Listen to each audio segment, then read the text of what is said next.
Hai, saya Azimah dari GCR Motor. Hari ni saya nak review satu motor baru daripada W Motor. Design klasik tapi automatik. Nama dia W Motor Cruiser AMT 125. Walaupun motor ni design dia klasik tapi lampu dia kita guna LED. Sama macam motor-motor sekarang lah. Memang semua pakai LED.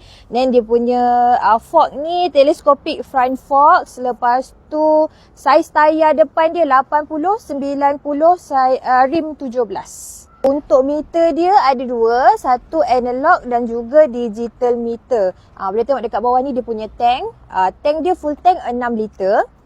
Untuk ketinggian motor ni hanya 680 mm saja dan dia punya berat hanya 119 kg sahaja. Kita tengok design dia bahagian belakang ni.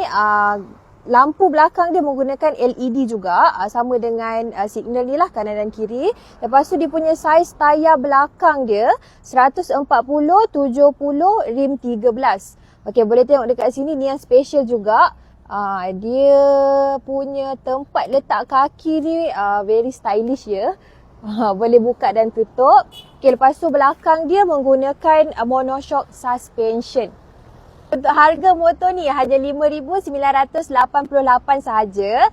Boleh buat loan. Kalau loan deposit rendah dengan bulanan hanya 170 something saja untuk 5 tahun. Boleh juga buat credit card installment, zero interest. Ada 9 jenis bank.